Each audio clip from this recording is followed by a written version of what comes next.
Sejam bem-vindos aí à nossa live de hoje. Tô super contente que a gente está entrando aí na terceira semana de lives. Realmente, assim, se você tem um projeto, se você quer colocar alguma coisa em prática, comece, porque a partir do momento que você começa, você vê que o tempo passou já rápido e a gente já está aí com 3 semanas de lives e informações passando aí para vocês. E hoje a gente vai ter o Alex Herzog aí contando tudo sobre cozinha, várias curiosidades. E essa semana também, né, os convidados que a gente tem, várias curiosidades sobre Niterói. A gente vai falar sobre yoga, mergulho, arquitetura, tem vários assuntos legais aí para a próxima semana. Então o Alex já entrou aqui, deixa eu convidar ele.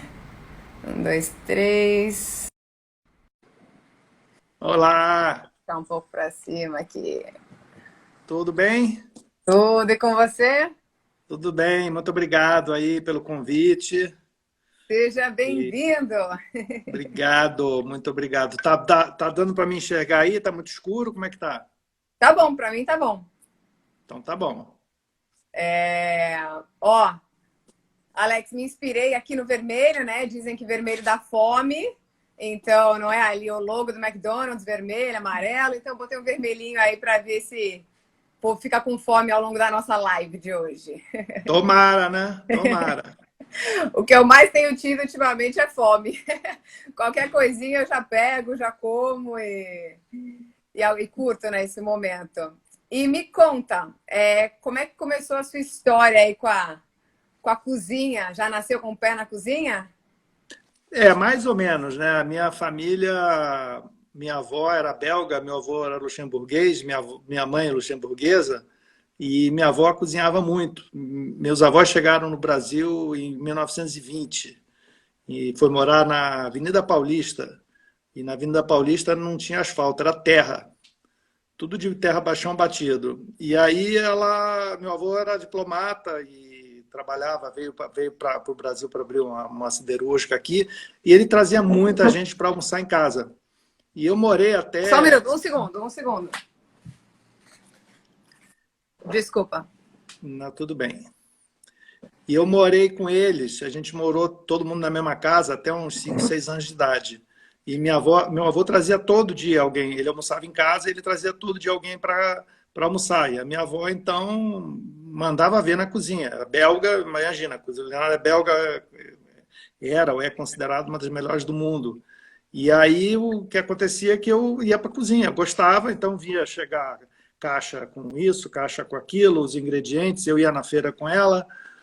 E aí ela descobriu que eu tinha um paladar. Então, o que ela fazia? Tudo que ela ia fazendo, ela perguntava para mim: cheira isso aqui, prova isso aqui, o que falta, o que não falta. Então, assim, minha vida eu me vejo cozinhando com ela. Depois eu passava as férias em Teresópolis, ficava com ela, só eu e ela, muito tempo, bem pequeno mesmo. Então, eu me lembro cozinhando com ela à noite, fazendo pão. Naquele tempo, ela fazia o famoso levain, o pão de fermentação natural. Ela já fazia isso, estamos falando de muito tempo atrás, né? E aí eu fui, enfim, aquilo foi pegando gosto. Eu sempre gostei muito de receber as pessoas, de cozinhar, de estar junto. E aí acabou que eu enveredei por esse canto. A gente tinha uma escola de culinária e por conta da escola de culinária acabei sendo convidado para ser chefe do restaurante lá no Rio Design Barra, do In-House Café Bistrô. E eu já É, tinha, a gente morou nos Estados Unidos um tempo, e quando a gente morou lá, eu e a Cecília, minha esposa, a gente escrevia para um jornal local, eu fazia as fotos dos locais, enfim, era muito legal. E acabou que a gente foi enveredando e tá aí. Vamos fazer 20 anos. é muito curioso isso, né? Porque muitas vezes, como é o meu caso, né? Eu não cresci com o pé na cozinha. Na verdade, eu e a cozinha não somos muito amigas, né? Quando eu tento fazer algum prato, alguma coisa, normalmente o final não é muito feliz. Então é legal que você já tinha esse pé aí na É, cozinha, na, cresceu com isso. na verdade, quer dizer, a cozinha mesmo foi a partir de 92, 93, 1992, 1993, porque até lá eu trabalhei na empresa da família, que é um grupo ligado a aço e tal, e construção. Trabalhei 20 e poucos anos lá e um dia eu resolvi mudar tudo na minha vida. E aí fui trabalhar de fotógrafo, que era o que eu gostava mesmo. Eu gosto muito de fotografia, faço fotografia até hoje. E aí acabei enveredando por esse lado, né? Quer dizer, eu saí de uma vida totalmente regradinha para a vida de chefe de cozinha, que a regra básica é que não tem regra. É bom ser multi, né? Faz várias coisas e não só Multitask. multitask. A fotografia também é uma paixão aí que eu tenho. A gente tenta incorporar também no trabalho, né? Dá para fazer um paralelo, né? E que tipo de comida você prefere cozinhar?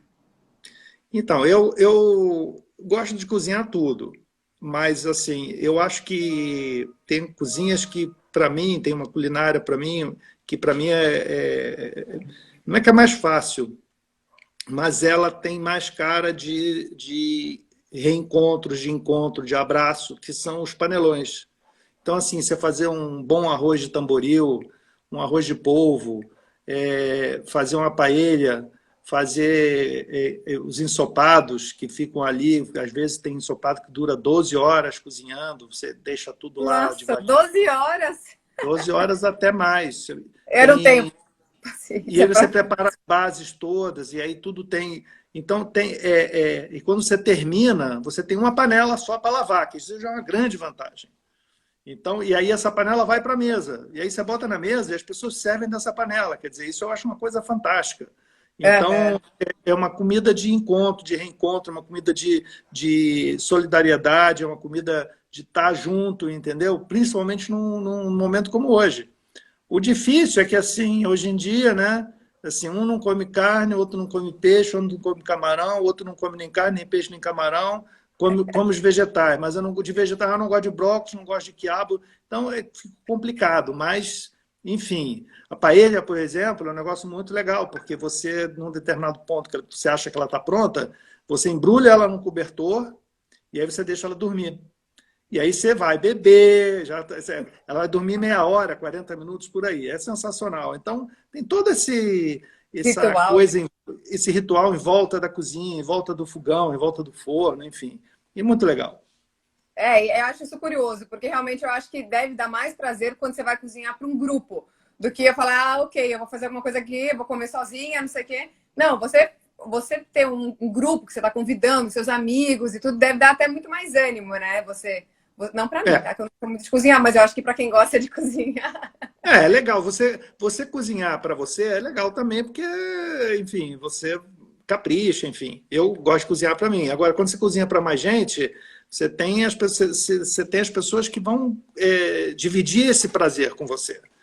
Entendeu? Quer dizer, que eu acho que é uma coisa muito legal, você dividir isso, né? É.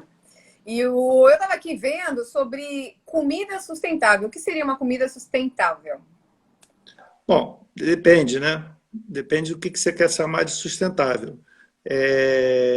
Você comprar um cacau que é feito sustentável lá na Indochina, sei lá onde, lá nas ilhas, não sei, do final do mundo, lá no Oriente, enfim, no local, que é o melhor cacau do mundo, feito com toda a sustentabilidade possível, não tem mão de obra escrava e tal, mas aí você tem que fazer ela viajar até aqui.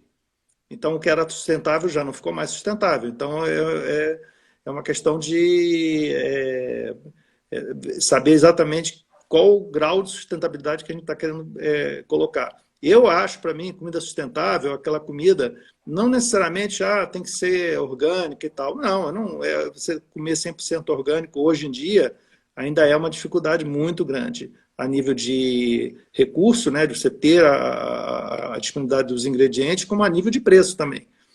E aí, pois é difícil, mas assim, eu acho que a gente pode hoje pensar muito no local. Então, por exemplo, lá no restaurante, eu tenho um fornecedor de palmito fresco. Eu tenho fornecedor de palmito fresco de Paraty, eu tenho fornecedor de palmito fresco da Serra, de Petrópolis e de Teresópolis, Friburgo.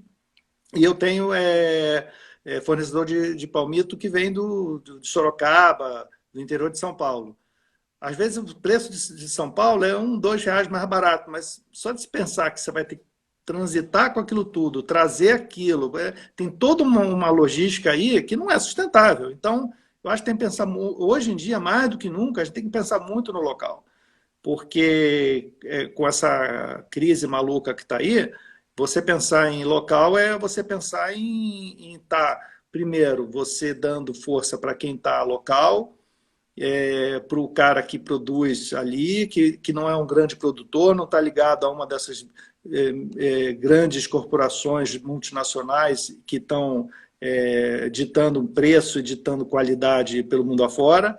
Então, acho que dar força para o local, acho que é fundamental. Eu acho que a sustentabilidade é muito em função disso. Uhum. E principalmente saber de onde veio isso. Quer dizer, é importante saber, bom, produz aonde, como, de que maneira, né, se ele também está sendo sustentável no local dele. Uhum. Tem vários fatores, né? E aí tem a questão do produto orgânico também, né? Que está cada vez mais forte, só como você colocou, também às vezes é muito caro para a pessoa poder comprar, não tem tanta variedade no supermercado quando você chega. Então não é todo mundo que. Você utiliza muito produto orgânico também? Ou também acaba A, sendo um pouco limitado?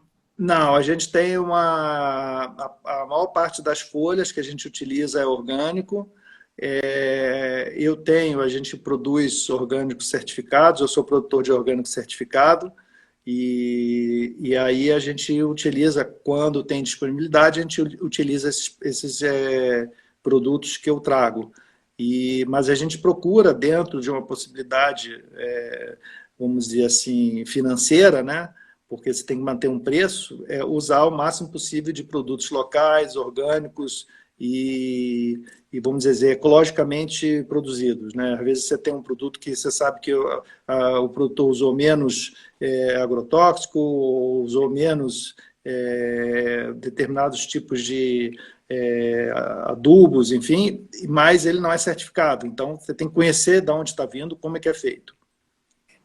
Aonde você está morando, você tem, né? Uma horta, você planta também, não é isso? A gente planta, eu tenho a gente basicamente hoje a gente está concentrando em termos de frutíferas. Então a gente tem muitos cítricos, a gente tem amoras, é uma amora negra, grande, gigante, muito grande, maravilhosa. Ela tem uma particularidade que ela não tem as sementezinhas, então ela não fica com aquele negocinho pegando no dente. A gente tem muita manga e tanto a manga quanto a amora a gente traz para o Rio e a gente tem um parceiro muito legal que é o Oba Sorvetes, está sempre inclusive na junta local, o Bruno, pessoal muito bacana, e ele faz um sorvete edição limitada para o in-house. E aí, quando está na época, a gente traz e isso é produzido.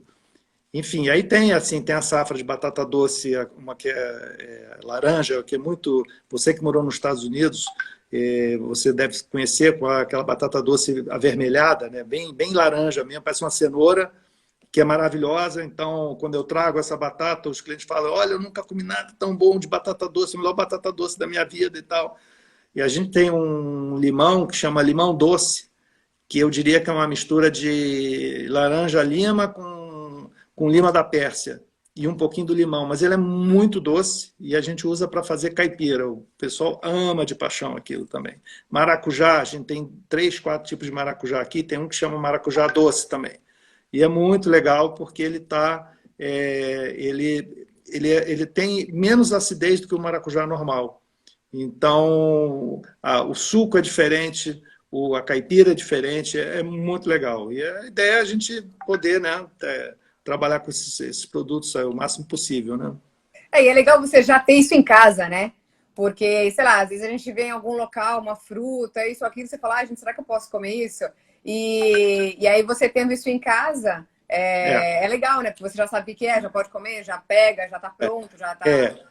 E agora a gente está com uma safra que não é muito grande, não, porque a gente planta mandioca basicamente para arar o solo, né? Porque ela é um arado natural. Ela penetra no solo e depois, quando você tira, ela fez todo um trabalho. Mesmo se você não tirar, ela vai apodrecer, ela vai ficar o solo fica maravilhoso. E eu estou com uma safra aqui grande de mandioca e a gente está vendo agora uma maneira de... Eu já combinei com o pessoal, não sei se você conhece, tem o João Diamante, que é Diamante na Cozinha, que fica ali no CADEG.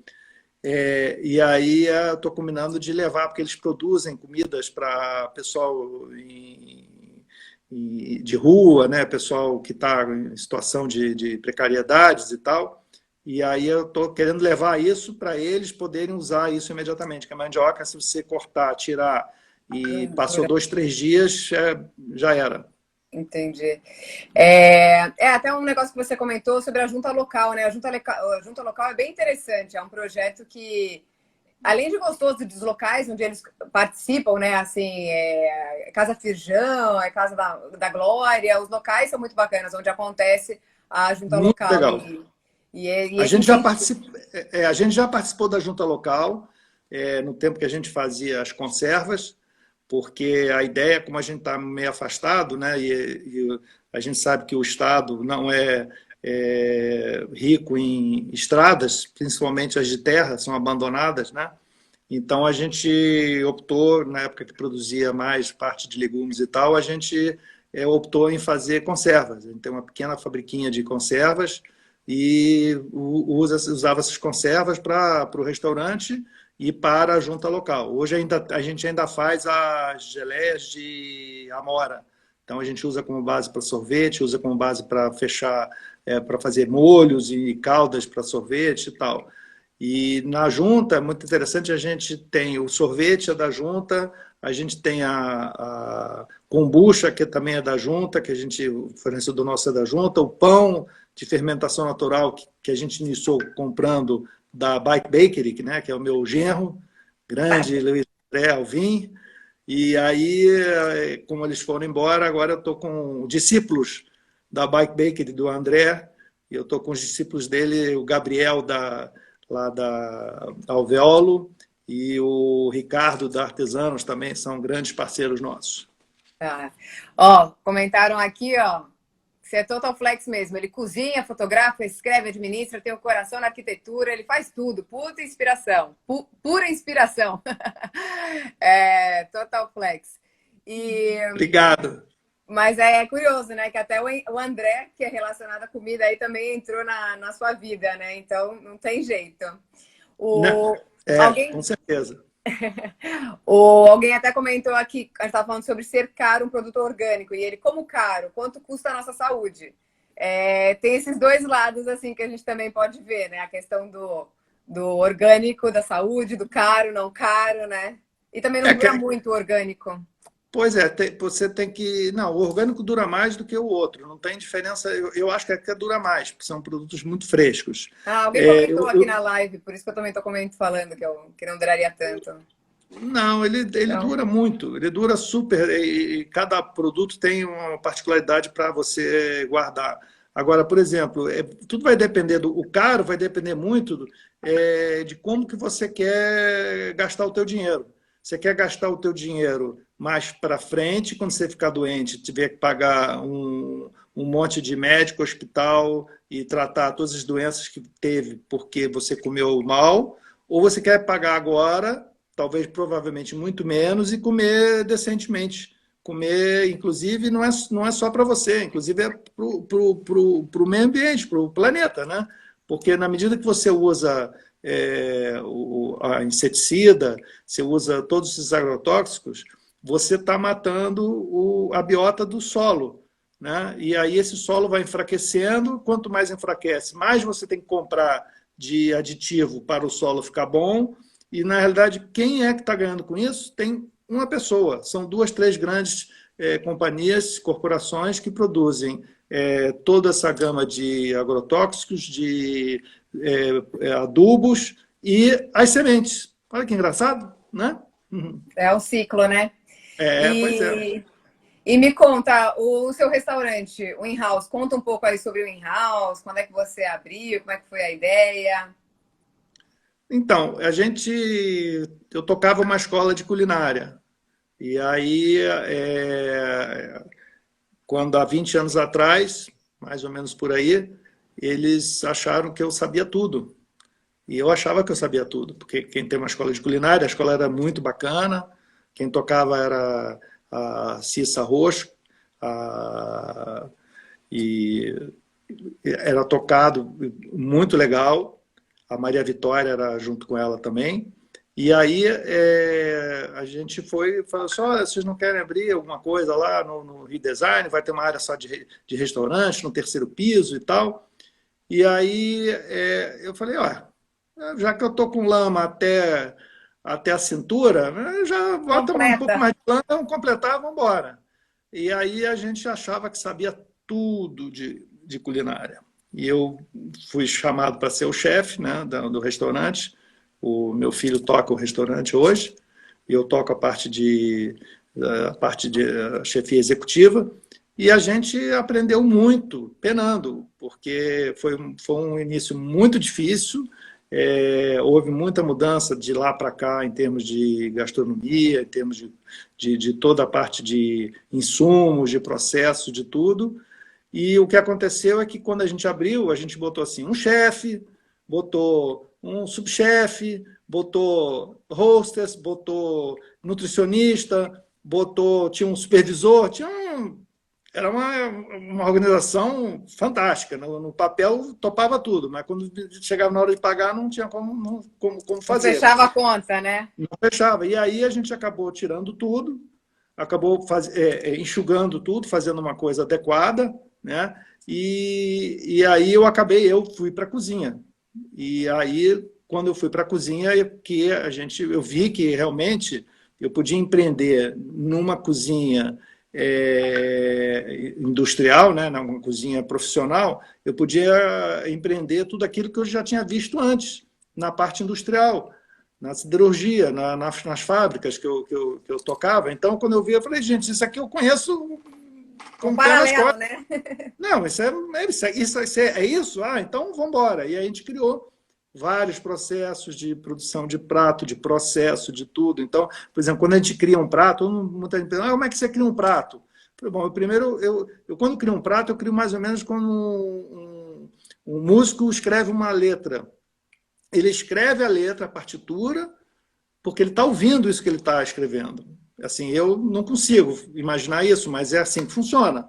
Ele consegue entender aquilo que ele está escrevendo ali, aquela partitura, ele consegue saber que som vai ter. Quando eu escrevo uma receita, dependendo dos ingredientes que eu ponho, eu sei o que vai acontecer naquela receita. Ou praticamente eu sei o que vai acontecer naquela receita. Só que aí você tem um problema. Uma coisa é fazer a receita em casa, outra coisa é fazer a receita no restaurante, que funciona 7 dias por semana, com 2 turmas, e todo mundo vai se revezando. Então, a turma que está na segunda-feira no almoço tem que produzir do mesmo jeito na segunda noite, na terça de manhã já é outra turma, e na terça-feira é outra turma, porque eles vão se revezando por conta de folga.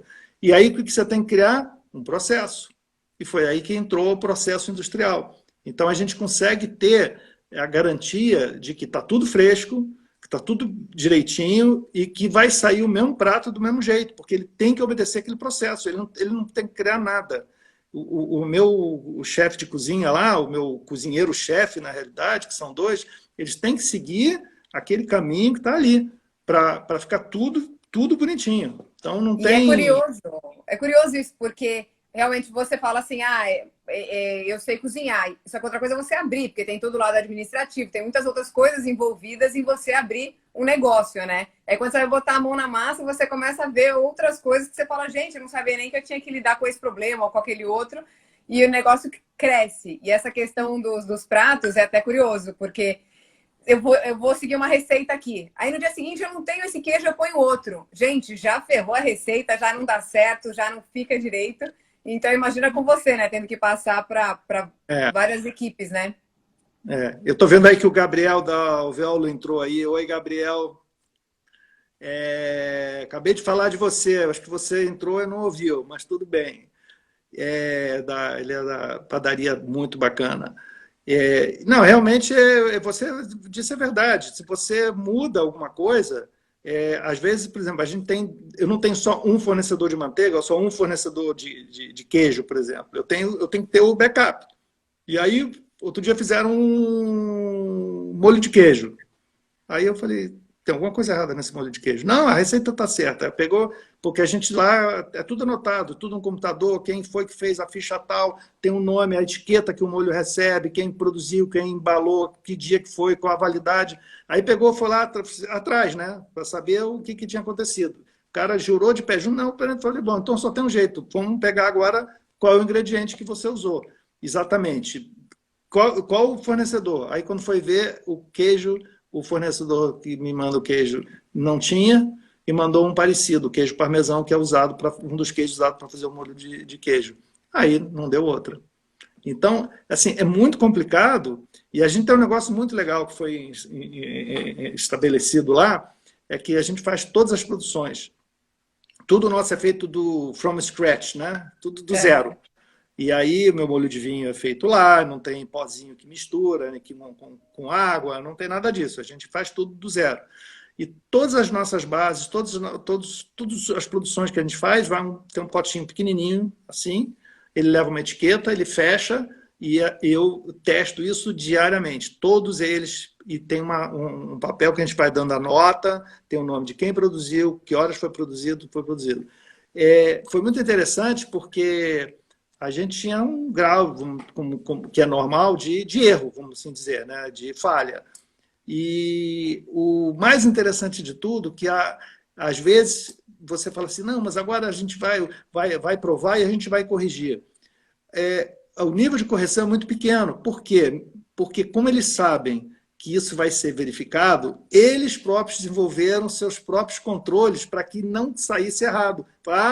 Estão agora, tá vendo? Estão agora conferindo para ver se está direito. Então, foi um processo muito legal. E todo mundo se juntou para que a coisa saísse bem.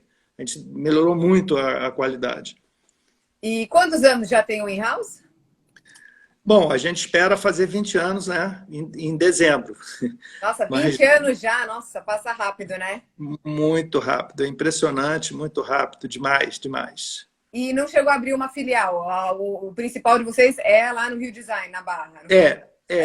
A gente, na verdade, durante esses 20 anos, ou pelo menos nos últimos 15 anos, a gente é praticamente convidado para abrir uma filial do in-house ou alguma coisa parecida como in-house na cidade, em outros lugares da Barra, abrir em Leblon, no Leblon, em Ipanema, e a gente optou em ser um bistrô exclusivo.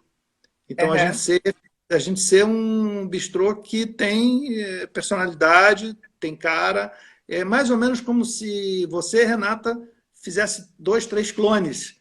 E aí você conseguisse fazer tudo que você quer fazer num dia, você não consegue. Então você agora estaria, por exemplo, a gente fazendo essa live aqui e o seu clone estaria fazendo outra live ali. Então a ideia não foi essa, a ideia foi se manter original mesmo. Então a gente optou em não abrir uma filial. E eu acho que a gente, por um lado, a gente acertou, porque o que foi visto aí nos últimos, 6, 8 anos, houve uma enxurrada de novos restaurantes que abriram, inclusive filiais, né, com nomes iguais e com nomes diferentes, e muitos deles, ao longo dos últimos 6, 8 anos, fecharam e voltaram ao seu formato original de ter apenas um único restaurante. Tem muita gente que vai abrindo, vai perdendo a qualidade, que, pelo que você colocou, realmente não é a ideia de vocês, né? Alguns acham um pouco longe para ir até o restaurante de vocês, mas vale a pena você sair de onde você está, ir lá, comer e saber de todo esse trabalho que tem por trás. E os pratos do in-house, eles são inspirados em qual cozinha? Tem alguma culinária, alguma frente que vocês focam? Não, a gente viajava muito. Eu e a Cília, a gente sempre viajou muito, desde que a gente se conhece. A gente se conheceu, inclusive, numa viagem. E então, ao longo dessas viagens, eu sempre gostei de comer. Eu sempre falo que você tem, por exemplo, quando você vai numa loja e compra uma calça, um sapato, um relógio, uma TV, um smartphone, aí você foi lá, comprou, e aí você chegou em casa, não deu certo. O smartphone não está funcionando, você vai lá e troca. Literalmente, você chegou, olha, não quero, troca, acabou. Hoje em dia é coisa mais fácil. Ou até mesmo devolve mercadoria e compra outra coisa se você quiser. né? Hoje, por internet, você faz muito isso. Agora, veja bem, você sai para almoçar num dia especial, né? Vai com a tua família, ou vai com o namorado, ou namorada, ou marido, ou noivo, ou enfim, whatever, e aí dá tudo errado. Então, vamos É supor que frustrante. é mais do que isso. É frustrante, inclusive, para o celular que você chegou em casa e não estava funcionando direito. Mas sabe o que acontece? Que é uma coisa que eu me atentei. É que o jantar de hoje, do dia 3 de maio de 2020, ele jamais vai ser substituído. Esse jantar de hoje você perdeu. Não tem mais. Esse dia de hoje já era. Entendeu? Então, quando você sai para jantar, principalmente num restaurante como o nosso, que ele lida com resolver um problema, não só resolver um problema de alimentação, mas ele tem a parte toda de lazer, de você estar junto com as pessoas e você curtir e tudo mais, você perdeu isso, né? E aí eu sempre gostei muito de cozinhar, de sair, de ir para os locais, e assim, eu acho que a minha vida, quando eu viajo, a Cecília fica meio doida comigo, porque assim, eu tenho que tomar café da manhã, almoçar e jantar. Não tem esse negócio assim, como um sanduichinho levinho para a gente jantar depois. Não, eu não preciso comer em local caro, eu não vou ao restaurante estrelado, nada disso, mas eu faço questão de Quer não fazer passar. as 3 refeições. Eu não perco uma refeição por nada nesse mundo, isso é muito importante. Por isso que uma das coisas que eu faço é almoçar cedo, porque se eu almoçar muito tarde, está arriscado eu não conseguir jantar. Entendeu? Então, e aí, assim, o restaurante hoje, ele é muito a cara dessas viagens, de toda essa vida gastronômica que a gente teve ao longo, né, de tantos anos juntos, de tantos anos de viagem, de tudo. Então, a gente tem uma pegada muito de... ela é muito... É um mix, ela é muito... Mas ela se fecha em si própria. E qual seria um prato, vamos dizer, o mais conhecido que tem lá, que o pessoal pede mais? Tem algum? Tem. Tem o tigre e o dragão, que são medalhões de mignon com molho de vinho e shiitake, e acompanha uma massa, um fettuccine na manteiga de sálvia. Engraçado que o tigre e o dragão, a gente sempre criou pratos no festival, em festivais que a gente fazia, e isso foi em 2001, teve aquele filme O Tigre e o Dragão, então a gente tinha os pratos dos filmes indicados ao Oscar. E o Tigre e o Dragão era um dos pratos, tinha 12 pratos por aí. E ficou até hoje, no 2001, olha quanto tempo. Tem o Salmão Vênus. Salmão Vênus foi criado, quem criou, inclusive, a criação da Sicília, foi criado se eu não me engano, em 2002, para o Festival de Namorados. Então, você tinha que ter todo um nome, né? Que tivesse assim, um detalhe mais... Né? E aí era Salmão Vênus. Então, tem pratos que a gente tem, ficaram famosos lá, enfim. É curioso, porque às vezes o nome do prato já leva a pessoa a ficar curiosa, né? O que é esse prato? O que tem? Por que esse nome, né? E aí a pessoa pode se identificar ali e falar, ok, eu quero esse aí então, né? A gente, em geral, os nossos pratos têm um nome e aí vem a descrição embaixo. Que eu acho o seguinte, você chega lá, me dá um bife com frita, bota alguma coisa a mais, cria entendeu? Um extra, alguma coisa que tenha... que ajude a pessoa a se distrair, ter um lazer, enfim, eu acho legal isso. Eu acho muito, muito interessante. A gente tem um prato, uma coisa interessante, tem uma sobremesa que durante anos, e não sei se ainda hoje em dia ainda é campeã de vendas, que é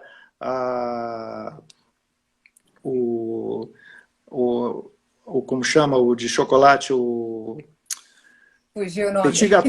Petit gâteau au chocolat. Até Freud explica de eu não lembrar o nome. Eu odeio essa sobremesa.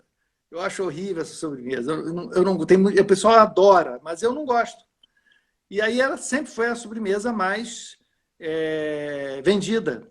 Por incrível que pareça, o gatozinho, o petit gâteau au chocolat era a sobremesa vendida.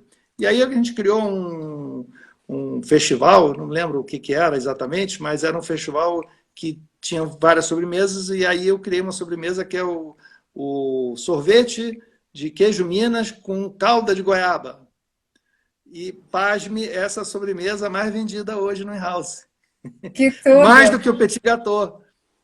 Entendeu? É assim, incrível. Assim, eu não gosto do sorvete de queijo Minas, adoro a calda de goiaba, mas eu criei a Um sobremesa que mix. é simplésimo, né? Muito em função do que o pessoal gosta, do que o pessoal vai curtir comer ali. Assim, eu não faço só um prato porque eu gosto muito. Aliás, se eu fosse fazer os pratos que eu gosto muito, tá arriscado o meu restaurante ter fechado há muito tempo, porque eu sou meio peculiar para comer. Eu como de tudo, mas assim, meu gosto às vezes é um pouco diferente dos outros. É, mas é engraçado. Às vezes a gente tem um prato, a gente vai num local, come um prato, uma sobremesa, até um drink. Aí você fica com aquilo, você fala, gente, eu quero voltar naquele lugar para comer aquela mesma coisa, né? Então já fica meio que como referência, assim, eu quero ir lá para comer aquilo, né? Então essa sobremesa, por exemplo. Não, e a gente tem uma problemática, porque o meu cardápio, se eu fosse manter os pratos que o pessoal pede para eu manter no cardápio, ele teria hoje umas 250 páginas, entendeu? Então, é um problema sério, porque assim, você mantém o prato no cardápio, aí o cara vai falar, pô, mas não muda, é tudo igual sempre. Aí Ah, vem um cara, é. aí vem outro e fala assim, mas Não tem tirou por mais? que o prato? Tirou, eu vim aqui para comer isso. Então, uma coisa muito interessante, a gente tinha um prato que era o frango no pomar. O frango no pomar era um frango com ele era marinado com uma calda de laranja e tangerina, grelhado e vinha uma saladinha, que é no pomar, lá com algumas coisas. Enfim, e aí foi não vendendo, não vendendo, não vendendo, e a gente tinha aquela saladinha e tinha esse marinado só para esse frango. Aí a gente falou assim, bom, esse é o que vende menos, tira. Aí Tira. tiramos. Bom, aí foi uma gritaria geral. Tirou o frango no pomar, tirou o frango no pomar, né? Tá bom. Aí o que a gente fez? A gente não vendia, hein? A gritaria, mas não vendia, era o último da lista de vender. Aí a gente pegou e botou nos sugestões, nos favoritos, sugestões, que você imprime e bota aquele papelzinho afixado no Uhum. cardápio. Passou a ser o primeiro de venda. Que É engraçado. incrível, é incrível. As pessoas são muito dirigidas pelas coisas que você inspira elas a comer ou a gostar. Enfim, é muito interessante como que você cuida essa parte toda. E às vezes uma pequena mudançazinha, tipo, já, como essa, já muda tudo, né? É incrível isso. É E incrível. qual ingrediente não pode faltar na sua cozinha? Dedicação.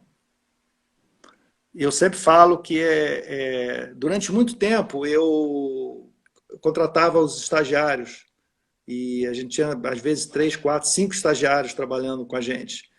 E nas entrevistas, eu provavelmente eu tirei da cabeça de alguns, de vários, a ideia de ser chefe.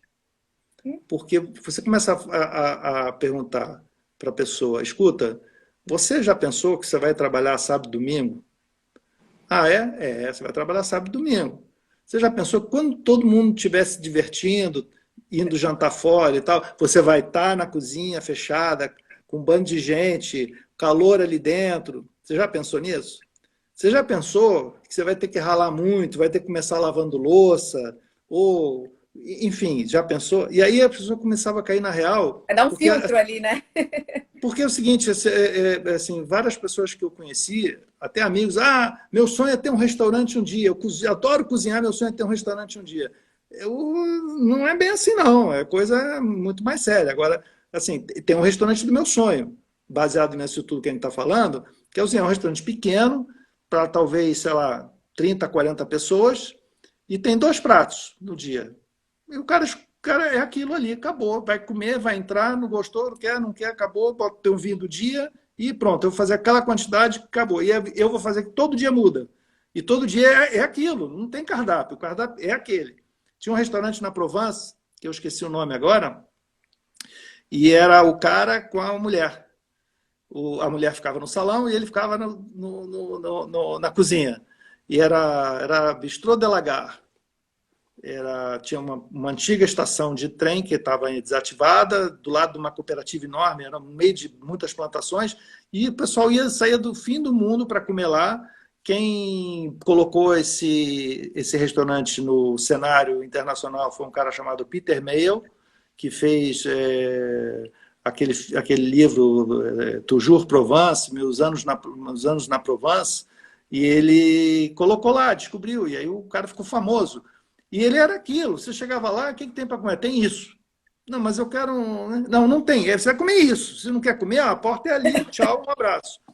Tá, esse é o meu sonho de consumo de restaurante, é esse. Então, eu vou fazer o que eu gosto, o que eu quero, na quantidade, e um abraço, acabou. E as pessoas garanto que vão sair felizes e satisfeitas. Tem alguns restaurantes aqui em Botafogo, tudo que eu vou, você pode até ver assim no Instagram antes qual é o cardápio, você vê se você gosta ou não e vai, porque é o seguinte, eu tenho 3 pratos. Se quiser, é isso, né? Exatamente.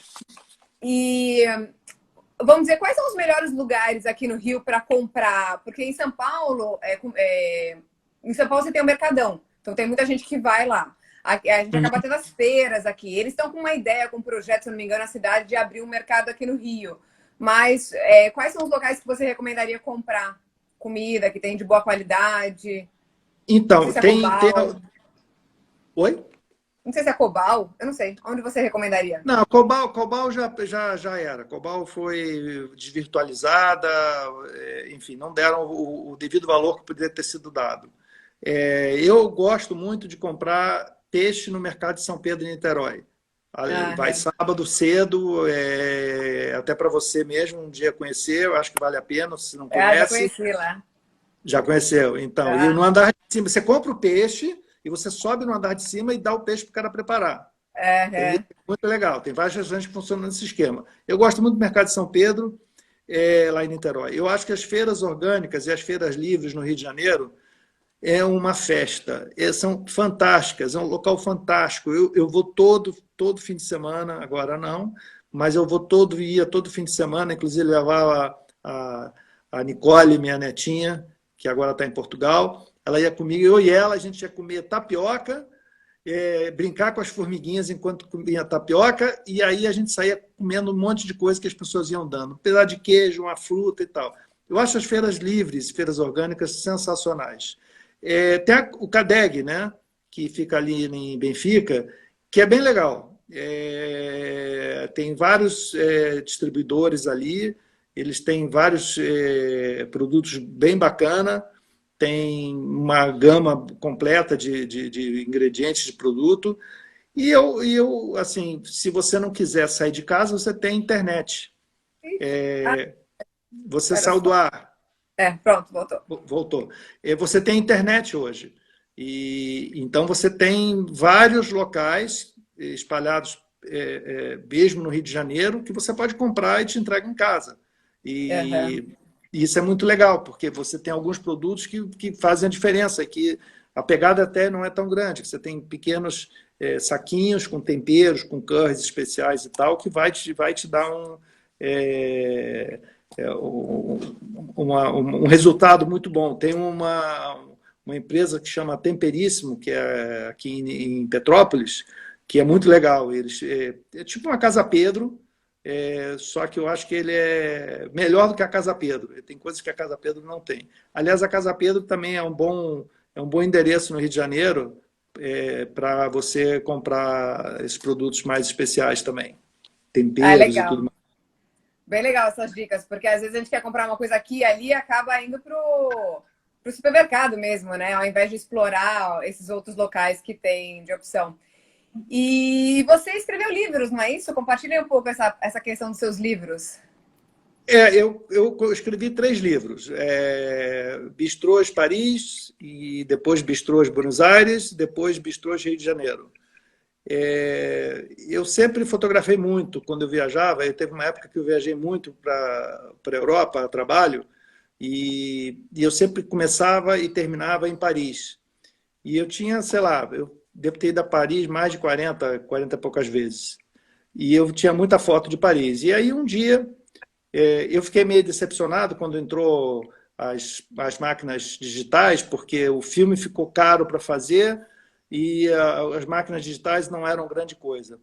E eu acabei indo uma vez para Paris, 2006, se eu não me engano, e tenho muitos amigos fotógrafos, e aí um deles falou assim, pô, Alex, você tem um monte de lente aí da tua câmera aí bacana, e dá para usar na minha câmera digital, que já é um avanço.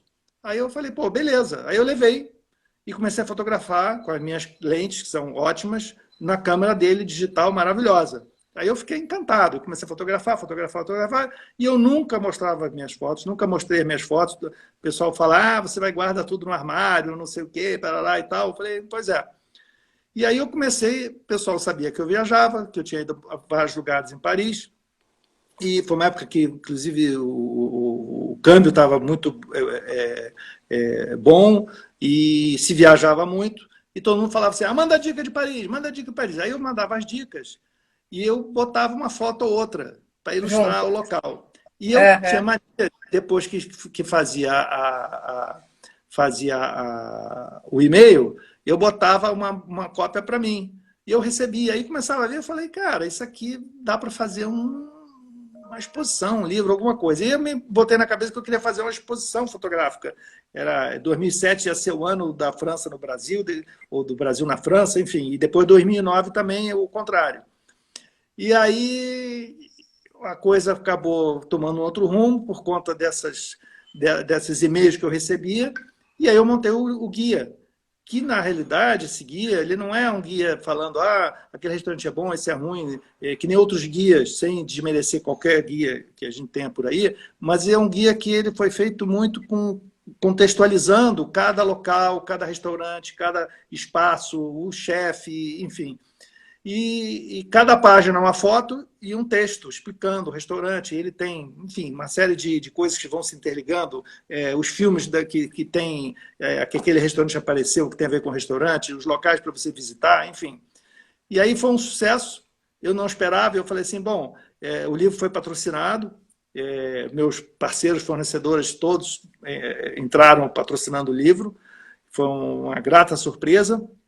E foi muito engraçado, porque o livro atrasou 15 dias para sair, mas, enfim, saiu, era final de ano, e as livrarias têm que botar o último pedido, na época era até 10 de dezembro, para poder receber para o Natal.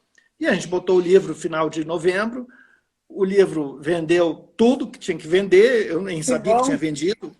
Aí o meu editor, naquela época, ele falou assim, olha, vendemos todos os livros e tal, e eu tenho que eu tenho que rodar uma nova edição, porque eu tenho que entregar os livros. Eu falei, não, a gente tem que ver o contrato e tal, não sei o quê, porque o contrato era só para essa edição. Ele falou, Alex, você não está entendendo, eu já estou rodando o livro, porque está todo mundo esperando. Enfim, o livro foi um sucesso, foi muito legal, porque teve um apoio da mídia muito legal. Eu sou muito grato a todos que receberam o livro, que leram, que mandaram comentários. Na época era muito jornal. E aí foi engraçado, porque eu me lembro muito bem, no dia 23 de dezembro, ele falou assim, olha, vamos tomar um café? A gente marcou um café para o dia 23 de dezembro, antevéspera do Natal. Aí eu falei, tá bom, então vamos tomar um café. Vamos tomar um café ali no bazar da livraria da Travessa, no Shopping Leblon. Nunca vamos esquecer. E eu já estava engatilhado para fazer um segundo livro, porque eu achei a coisa interessante. Vendeu a primeira edição. Gostou da brincadeira? Não, dia 23, eu gostei da brincadeira, eu queria saber que livros, quanto tinha vendido. Então vinha um número, já não tem mais livro, vai acabar, vai ter que fazer a terceira edição e tal. Aí fomos lá, nos encontramos lá na livraria da Travessa, no bazar, no café. E aí falou, bom, quem fala primeiro? Eu falei, pode falar você. Não, fala você. Olha, eu estou com uma ideia. Eu acho que você deve... Ele tinha muito negócio, ele era CEO de uma companhia argentina aqui no Brasil, ele ia muito para a Argentina. Ele falou, você tem que fazer um livro de Buenos Aires. Aí eu estava com uma sacola já com os livros de Buenos Aires, que eu já tinha comprado enquanto ele não chegou. Eu falei, está aqui, os livros aqui, eu estou lendo tudo sobre Buenos Aires. Já vamos dar o próximo passo, né? Foi assim que surgiu Buenos Aires. Eu levei um ano produzindo o livro de Buenos Aires. Fui inúmeras vezes a Buenos Aires, fiquei 30 dias, 40 dias. Buenos Aires foi uma surpresa. Talvez foi um dos melhores anos da minha vida produzindo o livro de Buenos Aires, porque eu conheci muita gente Eu comecei a... Sabe quando você vai puxando uma linha e o novelo vai vindo, vai vindo, vai vindo? Eu conheci muito repórter, muito jornalista, apresentador de TV, todo mundo ficou muito amigo até hoje. E aí eles me abriam os lugares secretos de Buenos Aires, que não é secretos, mas lugares que o turista em geral não vai. É, Lugares que você chega de noite, lá tem uma portinha desse tamanho, e você, o que é isso? Aí você abre e dentro é como se estivesse entrando num filme. E é aí a tem uma segunda porta. floricultura. O subsolo Não, da floricultura também. e aí tem uma segunda porta dentro, que é para um local especial, que nem todos entram naquela porta. Então foram coisas assim fantásticas. Realmente o livro foi muito bom. O livro recebeu o apoio do Ministério de Cultura, Ministério de Turismo, do Bicentenário da Argentina. Foi fantástico. E aí depois fiz o livro do Rio de Janeiro.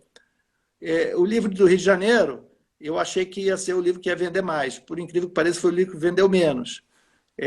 Porque eu acho que eu errei, porque como eu sou do Rio e lancei um livro do Rio, eu acho que todo mundo já sabia tudo do Rio, ou todo mundo achava que sabia tudo do Rio. Então muita gente não precisou comprar um guia. Se eu tivesse feito um guia de São Paulo, talvez tivesse tido mais retorno. Mas não posso me queixar. Os 3 livros foram campeão de venda, ganhei prêmio, nos 3 livros ganhei o prêmio internacional. Foi muito legal, foi assim uma experiência muito bacana de você conversar com chefes, procurar descobrir as coisas que tem por trás de um restaurante. Muitas vezes você acha, o cara lá vive uma lua de mel com o trabalho, e quando você vai ver não é bem isso, o cara batalha, rala pra caramba. Então você acaba valorizando muito o por trás dos bastidores, né? Por trás das cenas, o que está acontecendo. Então, foi uma coisa muito legal, muito bacana. Eu realmente amei. E isso me rendeu 4 exposições fotográficas que percorreram alguns lugares no Brasil, foi muito bacana e sou extremamente agradecido isso ter acontecido na minha vida. É muito bacana isso. Quando a gente, de repente, entra um novo projeto que você nem imagina, começa a tocar, o negócio cresce e é uma bola, né? Você vai crescendo, crescendo, faz contato, cria outro livro. Eu também tenho muita foto do Rio de Janeiro. Muita, mais de 1000 fotos no meu Instagram. E aí eu fico pensando, eu acho que eu vou fazer um livro também. Eu vejo nas lojas, assim, no Pão de Açúcar, o livro com fotos do Rio. Eu falo, gente, acho que eu também vou fazer um livro algum dia. Faz um projeto, cria um projeto. Tem que ter um projeto para você correr atrás, ficar ali e seguir ele. E olha só, tá passando rápido o tempo. A gente tem mais 5 minutos. A gente Já? tem vários assuntos. Se quiser continuar conversando, eu estou disponível. Vamos lá. Só o pessoal não ficar cansado. Então, assim, quais são alguns chefes que você pode citar aí, que te inspiram? Alguns nomes? Então, eu gosto muito do Alex Atala. Eu acho que o Alex Atala é um chefe, hoje ele é bastante estrelado, mas é um chefe raiz. Ele valoriza muito os ingredientes, ele valoriza muito as pessoas, o que está por trás de tudo isso. Então, eu acho ele assim, um cara muito, muito inspirador. Eu gostaria de poder fazer 10% do que ele faz. E realmente ele é incrível. Eu gosto da Helena Rizzo, que é do Mani, lá em São Paulo, não sei se você conhece, ela é muito criativa e ela acho que até está naquele Masterchef, alguma coisa, se não me engano. Eu gosto muito gostava, né, porque ele faleceu, o Anthony Bourdain. Anthony Bourdain é um chefe francês que é radicado em Nova York, escreveu um livro sensacional, eu recomendo a quem gosta de culinária ler esse livro, que chama-se Em Busca do Prato Perfeito. É fantástico, porque mostra como que você vai buscar as coisas e tal. Ele começa o livro contando a vida dele, ele começa o livro na Normandia, se eu não me engano, que é onde o pai mora, enfim, o pai deve ter falecido também. E aí conta a história dele toda em Nova York. Ele é um cara muito doido, era assim, o livro é fantástico. E ele era um grande chefe. Apesar de muito doido, era um grande chefe.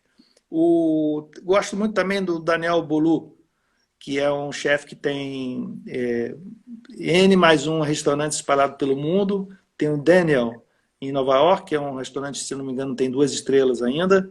E ele escreveu um livro muito legal, que é um livro desse tamaninho, sim, pequenininho. Você lê, bota de noite, esquece o celular nessa noite, o smartphone, que é o maior concorrente dos livros, é o smartphone, né? E bota a tua lisinha de cabeceira e lê. Chama Cartas a um Jovem Chefe. Então, quem quiser seguir o chefe, carreira de chefe, pode ler esse livro. Na internet, no estante virtual, você deve encontrar. É muito legal. Diga. Tá, a gente só tem mais 4 minutinhos. Deixa eu tentar te fazer mais 2 perguntas, porque a gente gosta de falar. Então, ó, essa acaba sendo meia pergunta, porque a gente só tem 3 minutos. Qual seria a sua última refeição? Se você tivesse que... Você tem que escolher uma, é o último momento. Qual que você escolheria? O que você comeria? Eu comeria ou uma rabada ou um ossobuco, com polenta e agrião. Tá. E restaurantes que você... Claro que além do olha, detalhe, eu não como muita carne não, hein? Mas quando eu como carne, eu como esse tipo de carne. E restaurante, se não for para ir no seu, qual que você recomenda? Aí eu fiz até uma listinha aqui para não esquecer. Não tem tempo de listinha. Já tem 3 minutos. Artesano. Se você quiser voltar para fazer uma segunda live, dá. Qual que é?